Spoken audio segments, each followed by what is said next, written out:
हरियाणा विधानसभा चुनाव के बाद कांग्रेस ने ईवीएम की विश्वसनीयता पर सवाल उठाया था और दावा किया था कि ईवीएम बैटरी से चार्जिंग के विभिन्न स्तरों के कारण अलग अलग परिणाम प्राप्त हुए।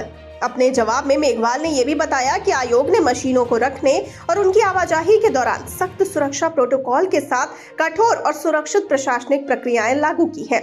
इन प्रोटोकॉल में 24 घंटे सीसीटीवी निगरानी, सशस्त्र सुरक्षा, लॉग बुक और जीपीएस आधारित वाहनों का इस्तेमाल शामिल है। हरियाणा विधानसभा चुनाव के बाद से ईवीएम का मुद्दा एक बार फिर से गरमाया हुआ है। कांग्रेस अध्यक्ष मल्लिकार्जुन खड़गे समेत कई नेता बैलेट पेपर से चुनाव कराने की वकालत कर चुके हैं। महाराष्ट्र में हुए विधानसभा चुनाव में भी विपक्षी पार्टियों ने ईवीएम को संदेह की नजर से देखा है। इस बीच सरकार ने ईवीएम से जुड़ी एक अहम जानकारी लोकसभा में दी है। रिपोर्ट के मुताबिक सरकार ने लोकसभा में बताया कि ईवीएम पर सवाल उठाते हुए सुप्रीम कोर्ट और अलग अलग हाई कोर्ट में करीब 42 याचिकाएं दर्ज की गई है। हायर जुडिशरी ने बार बार कहा कि ईवीएम प्रामाणिक, भरोसेमंद और छेड़छाड़ रहित है।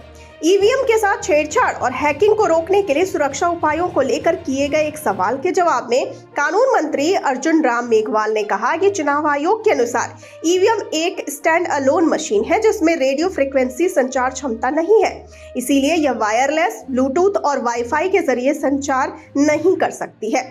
मंत्री ने आगे कहा कि ईवीएम मशीन किसी भी छेड़छाड़ या हेरफेर को रोकने के लिए इलेक्ट्रॉनिक रूप से सुरक्षित है। इसमें कई तकनीकी सुरक्षा विशेषताएं शामिल हैं, जैसे कि एक बार प्रोग्राम करने योग्य चिप, अनाधिकृत पहुंचकर पता लगाने वाला मॉड्यूल भी शामिल है।